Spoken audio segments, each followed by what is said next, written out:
Hello बच्चों, कैसे हैं आप सभी लोग। और जैसे कि हमने आपको बताया था कि जिस तरीके से आपको सारी क्लासेस मिल रही हैं, सो 1 बाय 1 करके क्लासेस आपको मिलती रहेंगी। और आज ये चैप्टर चल रहा है, ये लास्ट चैप्टर है आपका, यानी कि चैप्टर का लास्ट टॉपिक। हम चैप्टर लास्ट चैप्टर नहीं कह सकते क्योंकि इसमें 16 चैप्टर हैं। 16 चैप्टर आपके लिए इंपॉर्टेंट है। भले एनटीए एजेंसी बोलती है कि ये क्वेश्चन पेपर में नहीं आएगा, लेकिन उसी से रिलेटेड उस चैप्टर का क्वेश्चन आपके एग्जाम में आता है। ठीक है। सो बहुत अच्छी तरीके से आप लोग तैयारी करते रहिए। और जो कल आपका पेपर हुआ था 21 जून यानी कि वर्ल्ड योगा डे के उपलक्ष्य में, एक अच्छा सा एग्ज़ाम हुआ था आपका, जिसमें से एनालिसिस किया गया कि उसमें कुछ फिजिक्स के कुछ क्वेश्चंस थोड़े से टफ आए थे, बाकी बायोलॉजी और केमिस्ट्री एकदम सिंपल आई थी। तो जितने बच्चों ने क्वेश्चन को सॉल्व किया है उनके लिए एकदम रिलैक्स होने का, एक हफ्ते अच्छे से रहो, खाओ पियो, मस्त घूमने का, टेंशन बिल्कुल भी नहीं लेने का। ठीक है। क्योंकि जो जितना आपने करके आया हुआ है, जितने आपने अकॉर्डिंग टू मार्क्स नंबर आपने गेन किए हुए, आपको सारे नंबर अच्छे से मिलेंगे। उससे परेशान नहीं होने का। अगर कभी भी किसी रीजन से कुछ नंबर से रुक रहे हैं या आपका नहीं हो पा रहा है, तो परेशान होने का नहीं, क्योंकि भगवान ने एक ज़िंदगी दी है और उस ज़िंदगी को अच्छे तरीके से जीने का। ऐसा नहीं कि कुछ ऐसा इधर कुछ करने का, कुछ नहीं। एक ज़िंदगी है मस्ती से जीने का। अगर इस साल नहीं हो पाता है तो कोई दिक्कत नहीं, हम नेक्स्ट ईयर के लिए फिर से तैयारी करेंगे और फिर हम उसमें अपना बेस्ट देंगे ताकि हम अच्छे से और कर पाएँ। ओके। सो बिना रुके हुए हम चलते हैं। चैप्टर हमारा आपको दिया हुआ सामने, जिसका नाम है रिप्रोडक्टिव हेल्थ। क्या क्या चीज़ें थी उसमें, बहुत सारी चीज़ें हमने आपको डिस्कस भी किया था। उसका लास्ट टॉपिक दिया है कि किस तरीके से हम प्रिवेंट कर सकते हैं चीज़ों को, कौन कौन से ऐसे मेथड्स होते हैं जो शायद मेल है या फीमेल कपल्स नहीं कंसीव कर पाते हैं बेबी को। बहुत सारी चीज़ें दी गई हैं। जैसे आपने नाम सुना हुआ इंदिरा IVF का, टेस्ट ट्यूब बेबी सेंटर, उसके भी बारे में हम बात करेंगे। बहुत सारी चीज़ों के बारे में बात करेंगे। सर बिना रुके हुए हम चलते हैं अपने टॉपिक पे। टॉपिक का नाम दिया है रिप्रोडक्टिव हेल्थ। और किसके लिए दिया गया है? ये क्लास 12th के लिए भी है और नीट बायोलॉजी, जितने सारे बच्चे नीट मेडिकल की तैयारी कर रहे हैं उन बच्चों के लिए भी है। क्योंकि और ये जितना भी है, ये जितना भी लिखा गया है पूरा निकाला गया NCERT लाइन टू लाइन, यानी ये जो चीज़ है पूरी लाइन टू लाइन आपको मिल रही है पढ़ने के लिए। इसके अलावा बहुत सारे टॉपिक्स इसमें दिए हुए, कुछ क्वेश्चन ऐसे भी दिए गए हैं जो शायद NCERT में नहीं दिए गए हैं। वैसे लाइन टू लाइन NCERT की ही आती है। ठीक है। सो बिना देरी के हम चलते हैं अपने नेक्स्ट क्वेश्चन पे। अब आपका दिया है, क्या लिखा? Preventive measures. ऐसे कौन कौन से मेजर्स हैं जिनके थ्रू हम सेक्सुअल ट्रांसमिटेड डिसीज़ को रोक सकते हैं। ठीक है। STD का मतलब हुआ सेक्सुअल ट्रांसमिटेड डिसीज़। ठीक है। Incidences are very high in the age group of 15 to 24, यानी ऐसे चिल्ड्रंस, ऐसे बच्चे जिनकी उम्र 15 से लेकर के 24 साल तक होती है, ऐसे बच्चों के लिए ये दिया हुआ है। एक मिनट ज़रा थोड़ा सा ब्राइटनेस इसका बढ़ाना पड़ेगा।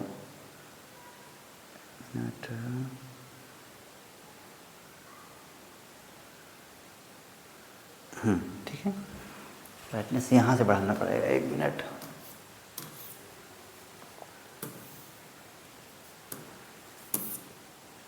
एक बार चेक करता हूँ। हाँ ठीक है। ओके।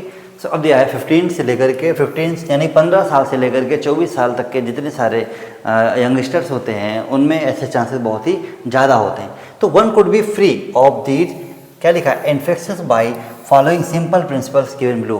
कुछ इनमें से ऐसे प्रिंसिपल्स दिए गए हैं, ऐसे कुछ सिद्धांत, कुछ रूल्स, कुछ हम कह सकते हैं दिए गए हैं, जिससे कि हम पता कर सकते हैं कि किस तरीके से चीज़ों को रोका जा सकता है। सो फर्स्ट पॉइंट ये दिया गया है, फर्स्ट पॉइंट दिया गया है, avoid sex with unknown partner. जिस पार्टनर को आप नहीं जानते उसके साथ सेक्स करना सही नहीं है। तो क्या है, पार्टनर्स, मल्टीपल पार्टनर्स या फिर एक या एक से ज़्यादा पार्टनर से ऐसा बिल्कुल भी नहीं करने का। ओके। सेकेंड पॉइंट दिया हुआ है, सेकेंड पॉइंट है always try to use condoms during coitus. जब भी मेटस करें या क्वाइटस करें उसके टाइम पे बहुत ज़रूरी है कि कॉन्डोम का यूज़ करने का। मेल के कॉन्डोम को कॉन्डोम कहते हैं और फीमेल के कॉन्डोम को फेमिनडोम कहते हैं। ठीक है। इन केस, क्योंकि दोनों में ही होता है और ये रियूजेबल भी होता है। तो इन केस ऑफ डाउट, किसी केस में अगर आपको डाउट होता है, one should go to a qualified doctor. आपको बहुत ज़रूरी है कि एक क्वालिफाइड डॉक्टर के पास जाना। ठीक है। For early detection and get complete transmit. क्या है, अगर पता चल गया कि नहीं कोई प्रेग्नेंट है तो यानी कि अगर उसको फर्स्ट MC नहीं हुई, क्योंकि 1 मंथ के बाद MC होती है, अगर MC नहीं हो रही तो इसका मतलब वो कंसीव हो गया है। तो क्या है, complete transmit diagnosis with the infection. इससे इन्फेक्शन के जो भी चांसेस होते हैं वो भी रोक सकते हैं। ठीक है, ऐसे करके। अब हम आते हैं इनफर्टिलिटी। इनफर्टिलिटी क्या होता है, इसका मतलब ये होता है कि जो फर्टाइल कपल्स होते हैं वो सही तरीके से फर्टाइल नहीं हो पाते, इनफर्टाइल होते हैं। ठीक है। तो वही दिया है इनफर्टिलिटी, ठीक है। बहुत सारी फीमेल ऐसी होती है जिनको सही से ओम रिलीज नहीं होते, ओवुलेशन नहीं होता, एमसी नहीं होती, तो डॉक्टर के पास जाते हैं, लाखों करोड़ों रुपए खर्चा कर देते हैं केवल एक लाइफ में एक छोटे से बेबी के लिए, ठीक है। सो क्या लिखा है, फर्स्ट पॉइंट आपका दिया हुआ है इसमें, the incompatibility to produce children in spite of 1 or more year of regular unprotected sexual intercourse is called infertility या इनएबिलिटी टू प्रोड्यूस बेबीज। इसका मतलब ये कहा गया कि जब सेक्सुअल इंटरकोर्स करते हैं, अनप्रोटेक्ट करते हैं, कॉन्डोम का भी यूज़ नहीं करते हैं, उसके बाद भी अगर बेबी नहीं हो रहे हैं तो इसका मतलब क्या है, इनफर्टिलिटी है, या फिर जो बेबी को प्रोड्यूस करने की कैपेसिटी है वो भी इनएबिलिटी हो चुकी है, यानी कि उसमें इतनी अच्छी पावर नहीं है कि उसको अच्छे से एबिलिटी कर सकें, यानी कि उसको अच्छे से प्रोड्यूस कर सकें। ओके, ये दिया हुआ है। अब देखते हैं पॉइंट बहुत अच्छे तरीके से आपके दिए, क्या कह रहे हैं, a large number of couples all over the world including India are infertile. यानी अगर हम पूरे वर्ल्ड की बात करें, क्या वर्ल्ड में कितने कंट्री, अप्रॉक्सीमेटली 195 कंट्री ऐसे हैं, उसमें से इंडिया भी एक ऐसा कंट्री है जहाँ पे बहुत सारे लोग इनफर्टाइल कपल्स हैं, यानी ऐसे लोग जिनके बेबी नहीं हो रहे हैं, ठीक है। They are unable to produce childrens, यानी कि वो चिल्ड्रंस को प्रोड्यूस करने में अनेबल हैं, समर्थ नहीं है, ठीक है। और अनप्रोटेक्टेड सेक्सुअल कोहैबिटेशन, यानी कि अगर वो क्या करते हैं कि अगर इसको भी यूज़ करते हैं तब भी ऐसी कंडीशंस नहीं होती, यानी कि अनप्रोटेक्टेड सेक्सुअल कोहैबिटेशन, जैसे कि अगर वो कॉन्डोम का यूज़ करते हैं, वो नहीं कर रहे हैं कि ऐसा हो जाए तो भी वो चीज़ें नहीं होती हैं। तो इसमें बहुत सारी चीज़ें ऐसी दिक्कत करती है, शायद कि स्पर्म में मोर्टेलिटी, नंबर ऑफ मोर्टेलिटी जो भी स्पर्म्स होते हैं नहीं हो सकती, या फिर ओम की कैपेसिटी नहीं हो पाती है कि वो ओवरी से लेकर के फैलोपियन ट्यूब में आ पाए, ठीक है। द रीजन फॉर दिस क्या लिखा है, कुड बी, जो रीजन दिया हुआ reason for this could be. अब इसका मतलब क्या क्या होता है, क्या क्या रीजन ऐसे होते हैं जिसके थ्रू हम इसको समझ सकते हैं, ठीक है। सो दिया है, फर्स्ट है physical deformity of sex organs of both and female, male and female, physical deformity of sex organ. इसका मतलब क्या है कि अगर कोई सपोज दैट कि अगर मेल चाहता है क्वार्टर्स के लिए, फीमेल एग्री नहीं है, फीमेल चाहती है बट मेल नहीं है, दोनों में एक दूसरे का एग्रीमेंट सही से नहीं है, यानी कि आपस में दोनों एक दूसरे से सहमत नहीं है, तो फिर ऐसी चीज़ें नहीं होती हैं। सेकंड दिया कंजेनाइटल, यानी कि जो भी प्रॉब्लम्स होती हैं, कोई डिसीज़ हो गई, कंजेनाइटल डिसीज जैसे लाइक जो सेक्स ऑर्गन्स होते हैं वहाँ पे। और थर्ड दिया है डिसीज़, ये डिसीज़ से भी हो सकता है, ठीक है। अगर डिसीज़ किसी की कोई डिसीज़ है, बीमारी है, तो भी दिक्कत होती है, ठीक है।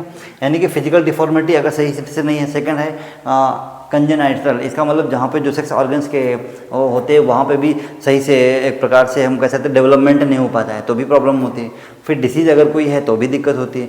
अगर ज़्यादा ड्रग्स ले रहे हैं, अगर फीमेल ज़्यादा ड्रग्स ले रहे हैं तो उसके ना जो क्लाइटोरिस होती है वो इनलार्ज हो जाती है, आपके एनसीईआरटी बुक में दिया हुआ है, ठीक है, आप देखिएगा उसमें। इम्यूनोलॉजिकल, अगर हमारे बॉडी का इम्यून सिस्टम स्ट्रॉन्ग नहीं है तो हम ऐसा नहीं कर सकते हैं। फिर दिया फिजियोलॉजिकल, यानी कि अब दिया है फिजिकोलॉजिकल, यानी कि अगर हमारी बॉडी सही से फिट नहीं है तो भी हम सही से नहीं कर पाते हैं। तो क्या the most common cause infertility in male due to low count, क्या कहा गया, low count of sperm, mortality of sperm, यानी कि या तो स्पर्म, देखो सपोज दैट जैसे कि एक दिया है, ठीक है। अब यहाँ पे इमेज स्पर्म है, स्पर्म की मोर्टेलिटी, यानी कि इसके अंदर जो टेल है, अब टेल में लोकोमोशन सही से नहीं हो पा रहा है तो भी प्रॉब्लम क्रिएट हो गई, ठीक है, ऐसे करके। या फिर बहुत ही छोटे होते हैं जो आगे जा नहीं पाते, या नंबर ऑफ स्पर्म्स जो होते हैं, नंबर ऑफ स्पर्म्स, ठीक है, वो भी बहुत कम होते हैं, ठीक है।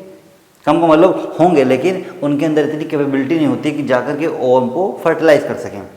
सेकेंड, रिसेंट रिसर्च, अगर आज के ध्यान दिया जाए तो जो अभी रिसेंटली में रिसर्च हुआ है, और उस रिसर्च में ये पता किया गया है कि 10% ऐसे अर्बन एरियाज़ हैं, अर्बन इंडियन कपल्स, यानी कि जो शहर के लोग रहते हैं, 10% in their reproductive age group और इनफर्टाइल, यानी कि जो रिप्रोडक्टिव एज होती है वो उसमें भी वो इनफर्टाइल होते हैं।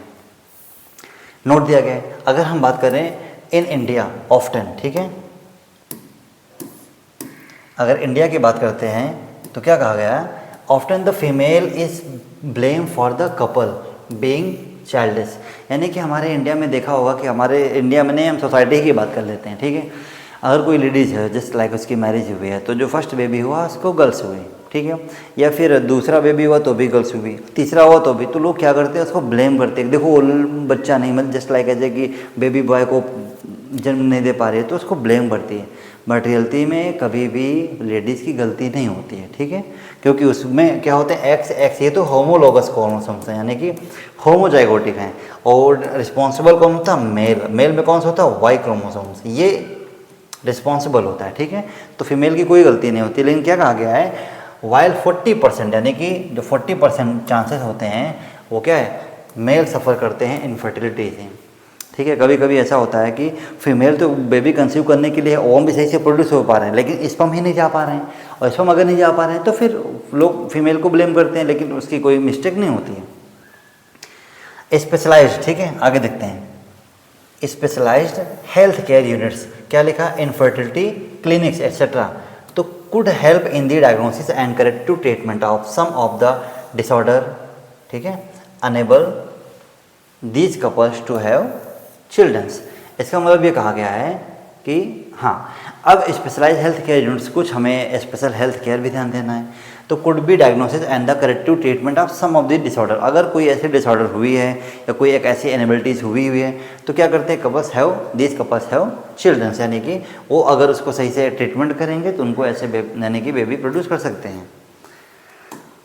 नेक्स्ट पॉइंट की बात करते हैं, तो क्या लिखा है, these couples could be assisted to have childrens through certain special techniques, यानी कि जो ऐसे कपल्स होते हैं इनको ये बहुत ज़रूरी है कि एक स्पेशल टेक्निक्स का यूज़ करना चाहिए, और बहुत ज़रूरी है उस स्पेशल टेक्निक्स को कहते हैं assisted reproductive technology, ART, assisted reproductive technology, ठीक है। उसमें से फर्स्ट टेक्नोलॉजी दिया गया है इन विट्रो फर्टिलाइजेशन, जैसे कहा गया इन विट्रो फर्टिलाइजेशन, जैसे आप नाम सुनते हो इंदिरा IVF, ठीक है, ऐसे करके। तो ये टेस्ट ट्यूब होता है, टेस्ट ट्यूब के अंदर स्पर्म और ओवम को फ्यूज कराते हैं, जैसे जायगोट बनता है तो इसको ट्रांसफ़र करते हैं, ठीक है। इन विट्रो फर्टिलाइजेशन, क्या लिखा, fertilization take place outside the baby under laboratory, तो जब भी IVF यानी ठीक है, IVF का नाम आया इन विट्रो, तो विट्रो वर्ड दिया है, विट्रो का मतलब होता है, याद रखो, लेबोरेटरी, क्या होता है, लेबोरेटरी, या फिर आउटसाइड द बॉडी, ये भी कह सकते हैं। इन विट्रो का मतलब आउटसाइड द बॉडी, अरे भाई कोई अगर एक्सपेरिमेंट करेंगे तो लेबोरेटरी में करेंगे ना, और जब लेबोरेटरी में करते हैं तो उसे कहते हैं आउटसाइड द बॉडी, यानी कि in vitro. Popularly known as test tube baby programme, इसे हम टेस्ट ट्यूब बेबी प्रोग्राम भी कहते हैं। ओवम फ्रॉम वाइफ से या फिर डोनर, कोई फीमेल ओवम को देती है, ठीक है, एंड स्पर्म फ्रॉम हस्बैंड से या फिर कोई मेल देता है, आर कलेक्ट करते हैं and fuse the laboratory form A zygote, जैसे कि ध्यान दो, वो ये क्या है, एक टेस्ट ट्यूब बना हुआ है, इस टेस्ट ट्यूब में क्या करते हैं कि स्पर्म भी आते हैं और ओवम भी आते हैं, दोनों फर्टिलाइज करके जाइगोट बनाते हैं, 2n नंबर का जाइगोट बनता है, जैसे जाइगोट बन जाएगा उसको वहाँ पे ट्रांसफ़र कर देंगे, ठीक है, समझ में आ गया। तो उसी तरीके से होता है हमारा एम्ब्रियो ट्रांसफ़र, क्या है, एम्ब्रियो ट्रांसफ़र, ET। तो आफ्टर IVF, जैसे IVF हो जाएगा तो क्या लिखा, the form embryo is transfer into the female reproductive tract, जैसे इसमें एम्ब्रियो बनेगा इसको फीमेल रिप्रोडक्टिव ट्रैक्ट में क्या करेंगे, ट्रांसफर कर देंगे फर्दर डेवलपमेंट के लिए। जब नेक्स्ट डेवलपमेंट होगा, जैसे कि मारुला, ब्लास्टुला, गैस्ट्रुला, ऐसी स्टेजेस होती हैं, ठीक है। अच्छा, अब जब कभी आ जाए ZIFT, तो जेड से याद रखो जाइगोट होता है, वैसे तो याद रखो ZIFT, और एक और आएगा जिसे कहते हैं GIFT, ठीक है। तो ये जो आपका दिया हुआ है, ये जेड से जाइगोट और जी से गैमीट, ठीक है। अब ये इसके आगे बताएंगे। तो जाइगोट क्या है, zygote are early embryo up to 8 blastomere, suppose that कि अगर ये एक जाइगोट बन गया 2n नंबर का, ठीक है, तो जाइगोट से क्या बनेगा, 2 से सेल बनते हैं, ऐसे बनेंगे, फिर इससे और आगे सेल बनते हैं, इससे फिर और आगे सेल बनते हैं, ऐसे करके, ऐसे करके, ठीक है। तो जब 8 ब्लास्टोमियर बनेंगे, 2 से 4 सेल, ठीक है, या 2 सेल, ये होते हैं 8 सेल, तो 8 सेल हो जाएंगे, इसे कहते हैं ब्लास्टोमियर, ठीक है। तो क्या कहा गया, ब्लास्टोमियर्स। तो 8 blastomeres it transform into fallopian tube, जैसे ही ये ब्लास्टोमियर बन जाएगा ऐसे करके, ठीक है, इसको क्या करेंगे, फीमेल के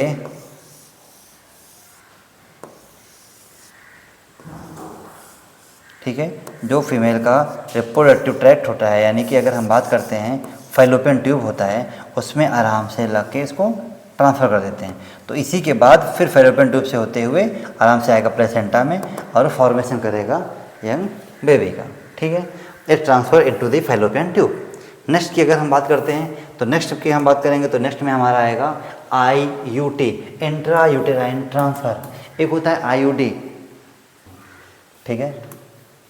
तो पॉइंट नंबर 1 की बात करते हैं, ठीक है। अब ध्यान दो, क्या लिखा है, embryo with more than 8 blastomeres.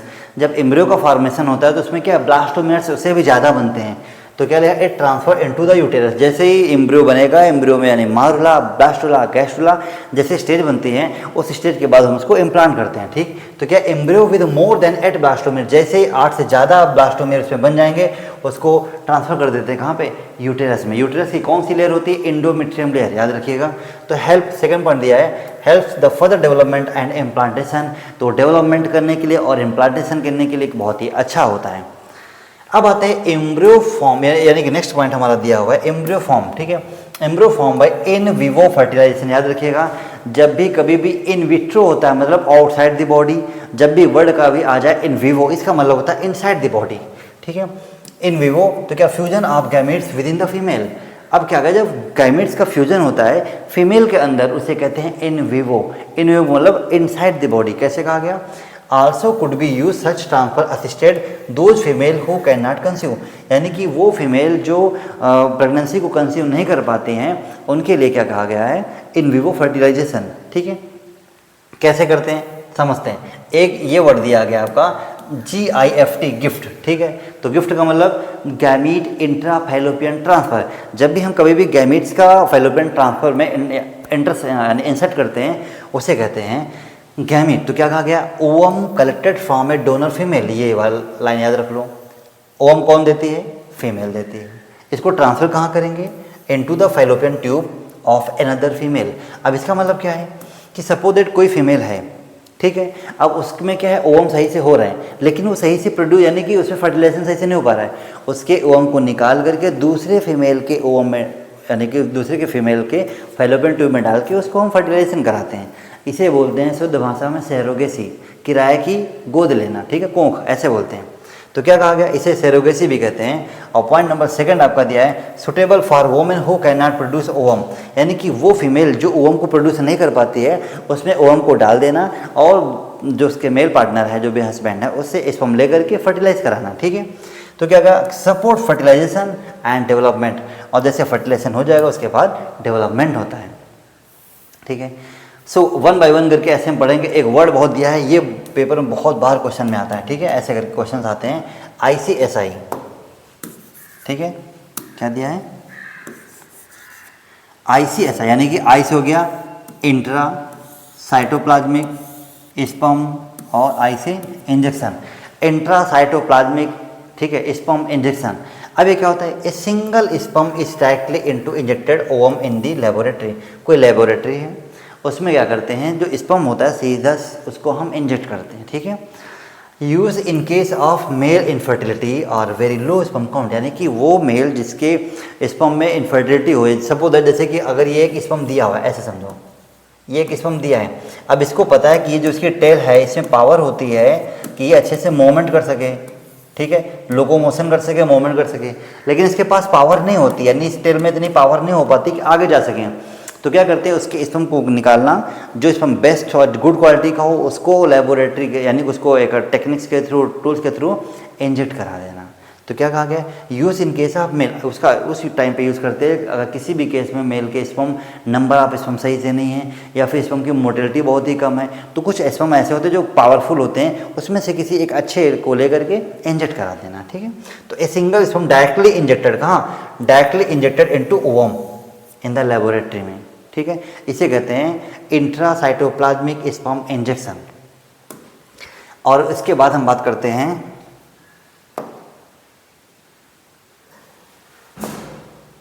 ठीक है, अब लास्ट पॉइंट आपका क्या। अब हम आगे चलते हैं, किसके लिए, नेक्स्ट आपका दिया है आर्टिफिशियल इंसेमिनेशन। जैसे कि हम बात करते हैं आर्टिफिशियल इंसेमिनेशन, इसका मतलब क्या होता है, इसका अगर हम बात करें, जैसे होता है AI आर्टिफिशियल इंटेलिजेंस, उसी तरीके से दिया हुआ है आर्टिफिशियल इंसेमिनेशन, लेकिन ये इंटेलिजेंस इसमें कोई हम सॉफ्टवेयर नहीं बना रहे हैं, इसमें हम ह्यूमन की बॉडी के बारे में बात कर रहे हैं कि किसी तरीके से उसका जो हेल्थ है बेस्ट रहे, ठीक है।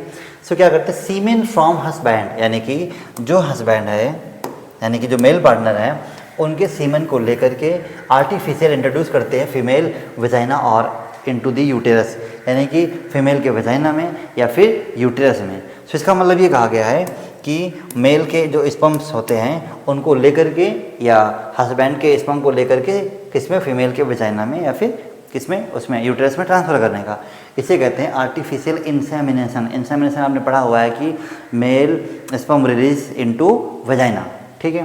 क्या help when the male partner has problems in sperm insemination, जब मेल पार्टनर में अगर सीमेन में कोई प्रॉब्लम्स हो रही है तो उसमें क्या करते हैं कि स्पर्म इंसेमिनेशन, यानी कि जो अगर स्पर्म में कोई प्रॉब्लम हो रही है तो उसको इंसेमिनेशन नहीं कराते हैं, यानी कि आर्टिफिशियली के थ्रू कराते हैं। तो क्या सीमेन फ्रॉम हस्बैंड डोनर आर्टिफिशियली, इसको आर्टिफिशियली इंट्रोड्यूस करते हैं, ठीक है। कहाँ पे, फीमेल के वेजाइना में या फिर यूटेरस में। अब आते हैं IUI इंट्रा यूटेराइन इंसेमिनेशन, ये वर्ड टेक्निक से दिया हुआ है, क्या होती है, ठीक है। ए typical artificial type of artificial insemination, देखो ये वही आर्टिफिशियल का इंसेमिनेशन का पार्ट दिया हुआ है कि अगर जो मेल पार्टनर होते हैं अगर उनके स्पर्म में मोटिलिटी नहीं होती है या फिर स्पर्म से नंबर आप सही से नहीं होते हैं तो उसके लिए हम टाइप करते हैं आर्टिफिशियल इंसेमिनेशन। इसमें क्या होता है, semen is directly introduce into the uterus, यानी कि सीमेन को डायरेक्टली यूटेरस में ही इंट्रोड्यूस कर देते हैं, ठीक है। अच्छा, लिमिटेशन ऑफ ART असिस्टेड, जो आपका रिपोर्ट टू ट्रैक्टर दिया हुआ है उसके बारे में क्या क्या समझते हैं, ठीक है। बहुत गर्मी है, ठीक है, आगे समझते हैं क्या क्या चीज़ें इसमें दी हुई हैं। अभी दिया है requires highly specialised professional and expensive equipment, यानी कि अगर इसकी लिमिटेशंस क्या होती है, ART का मतलब ये होता है कि ये वही लोग काम करा पाते हैं जो बिलियनरीज लोग होते हैं, जो करोड़पति अरबपति लोग होते हैं, क्योंकि हम जैसे मतलब कि जो पुअर फैमिली के लोग बिलोंग करते हैं उनके पास इतनी पावर नहीं होती या पैसे की पावर नहीं होती जो अच्छी चीज़ों को करा सकें। तो क्या लिखा है, रिक्वायर्स हाईली स्पेशलाइज्ड प्रोफेशनल्स होते हैं, बहुत ही महंगे इक्विपमेंट्स होते हैं। सेकंड की बात करें, available only in limited centres, हमारे इंडिया में भी बहुत एक लिमिटेड सेंटर होते हैं जहाँ पे चीज़ें अवेलेबल होती हैं। और थर्ड दिया है costly and not affordable for everyone, ये इतने महंगे होते हैं कि कोई भी पर्सन इसके लिए ज़्यादा अफोर्डेबल नहीं कर सकता है। एक होता है हमारा एडॉप्शन, समझ में आ गया ना, एडॉप्शन की हम बात करते हैं, क्या क्या चीज़ें दी हैं एडॉप्शन में, ठीक है। अब समझते हैं, एडॉप्शन का मतलब होता है किसी बच्चे को एडॉप्ट कर लेना, गोद ले लेना, यानी कि वो मेल या फीमेल जिनके बेबी नहीं हो रहे हैं, या जो बच्चे ऑर्फन है, अनाथ है, जिनके माँ बाप नहीं हैं, या वो बच्चे जो बेघर हो गए हैं, जिनको मतलब घर से निकाल दिया गया, बचपन से ही छोड़ दिया गया, कभी रेलवे स्टेशन में माँ छोड़ के चली गई, कभी बस स्टॉप पे छोड़ के चले आते, तो बच्चे बेघर हो जाते हैं, उन बच्चों को गोद लेना वही है एडॉप्शन। तो क्या दिया है,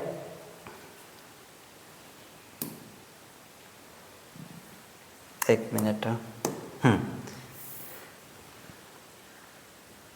चलो देखते हैं, a legal and socially beneficial method for children couples, यानी कि ये क्या है, लीगल भी है और सोशली बेनिफिशियल भी है, मेथड है चाइल्डलेस कपल्स, यानी कि वो कपल जिनके बच्चे नहीं हो रहे हैं वो अच्छे से एडॉप्ट कर सकते हैं। Second point, provides a family to orphan and destitute children, यानी कि वो फैमिली जो क्या है, यानी कि हाँ, यानी कि वो फैमिली जो ऑर्फन है, अनाथ है, यानी कि जिनके बच्चे अनाथ हैं, अगर हम उन बच्चों की तरीके से बात करें तो इसमें नहीं दिख रहा है, एक मिनट, ये क्या होता है इसमें,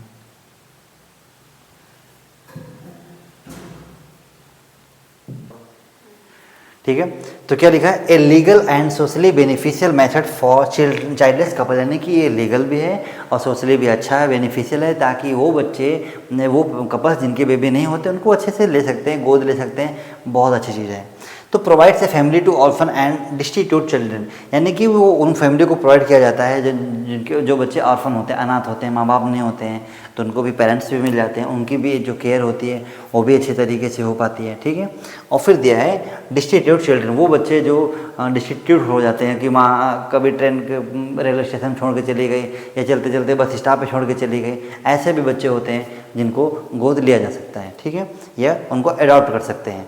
क्या लिया, considered one of the best alternative for the parenthood, या पेरेंट्स यानी कि पेरेंट्स बनने के लिए सबसे बेस्ट ऑप्शन है, सबसे बेस्ट तरीका है, ठीक है, सबसे बेस्ट मेथड है, इसे कहते हैं एडॉप्शन, ताकि बच्चों को भी एक अच्छी ज़िंदगी मिल जाती है। वो बच्चे जो शायद रास्ते में भी कूड़ा करकट लेकर के झोले में लेके भागते चले जाते हैं या किसी पॉलीथीन को लेकर चलते हैं, उनकी भी लाइफ सही से नहीं हो पाती है। तो ऐसे पेरेंट्स होते हैं जो उन बच्चों को अडॉप्ट करते हैं ताकि उनकी लाइफ भी अच्छे से रहे। अगर जिस बच्चे को अपने केयर, अपने संस्कार, अपने एटिक्वेट्स, अपने मैनर अच्छे से दिए हुए, उन बच्चों के लिए भी अच्छा होता है और उन पेरेंट्स के लिए भी अच्छा होता है कि जब वो at the end of time they will be old, so उस टाइम पे भी बच्चे उनके बड़े होकर के उनकी सेवा करते हैं। तो ये हमेशा याद रखना, ज़रूरी नहीं होता है कि जो खुद के बच्चे होते हैं वो हमेशा ध्यान दें। बाहर कभी कभी ऐसा भी होता है कि बाहर साइड के भी बच्चे ऐसे होते हैं जो खुद के बच्चों से भी ज़्यादा प्रेम करते हैं, ठीक है। तो हमेशा याद रखिएगा कि जब भी कभी आपकी लाइफ ऐसे ही हो तो हमेशा आप अडॉप्ट करें। भगवान ने कभी कभी किसी के साथ ऐसा हो, लेकिन बहुत सारे पार्टनर्स ऐसे होते हैं जिनकी लाइफ में ऐसा होता है, तो बच्चे को अडॉप्ट कर सकते हैं। उन्हें भी कम से कम कोई एक ऐसा पेरेंट्स या जो भी है फादर को बोलने के लिए हो जाता है, ताकि उनकी लाइफ को कभी कोई ऐसा ब्लेम ना कर सके। ये क्योंकि ये सोसाइटी है, सोसाइटी कभी जीने नहीं देती है। अच्छा करोगे तो भी नहीं जीने देगी और बुरा करोगे तो मज़ा लेती है। इसलिए कभी भी किसी की बात को सुनने का ही नहीं, क्योंकि तुम्हारे घर में अगर भुखमरी आ जाएगी तो सोसाइटी के लोग खाना देने नहीं आएंगे, हमेशा याद रखिएगा।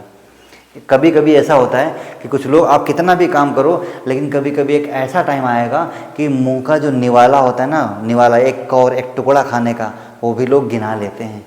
तो इसलिए हमेशा याद रखिएगा, लोग क्या कहते हैं कभी माइंड में नहीं रखने का। आप क्या करते हो, आप अच्छे हो, हमेशा अपने काम पे फोकस करो, ये सबसे बेस्ट है आपकी लाइफ के लिए। अभी तक ये जितना हमने आपको एक्सप्लेन किया हुआ है, ये हमारा चैप्टर था रिप्रोडक्टिव हेल्थ। इस रिप्रोडक्टिव हेल्थ में क्या क्या चीज़ें जितनी भी हैं 1 बाय 1 करके हमने समझाया हुआ है। अब हम क्या करेंगे, क्योंकि अभी आपका अगस्त में, मैं आपको लिख देता हूँ,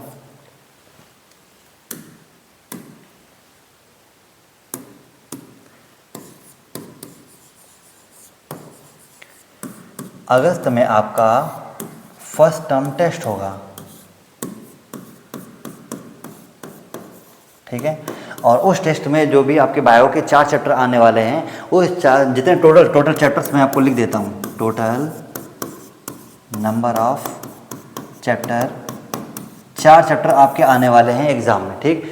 1 बाय 1 करके सारे चैप्टर्स के हम क्वेश्चन विद आंसर आपको एक्सप्लेन करेंगे। आप इतना पढ़ लोगे, आपके लिए बहुत अच्छा रहेगा, आप पेपर में अच्छा करके आओगे, ठीक है।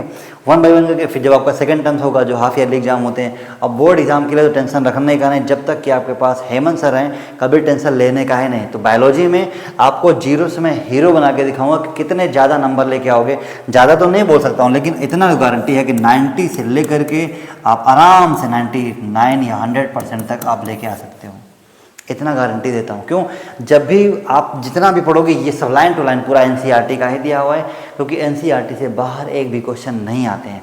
अगर आपने लाइन टू लाइन एनसीईआरटी पढ़ लिया, उसी लाइन टू लाइन में ही एमसीक्यू आपके नीट लेवल एग्जाम के लिए भी बन जाते हैं, ठीक है। सो अगर आपको हमारा वीडियो अच्छा लगे, इसे लाइक कीजिए। अगर सब्सक्राइब करोगे तो आपको 1 बाय 1 हमारी पूरी प्लेलिस्ट मिल जाएगी पढ़ने के लिए, ताकि आप अच्छे तरीके से कर सको। लाइक कीजिए, सब्सक्राइब कीजिए, कमेंट भी दीजिए कि अगर आपको कोई चीज़ प्रॉब्लम हो रही है, अगर आपको समझ में आ रहा है तो आप लिखिएगा ओके सर मुझे समझ में आ रहा है, थैंक यू। आप ऐसे वीडियो बनाते रहो ताकि टीचर का भी मोटिवेशन अच्छे से बढ़ता रहे और आपको 1 बाय 1 सारी इन्फॉर्मेशन मिलती रहे।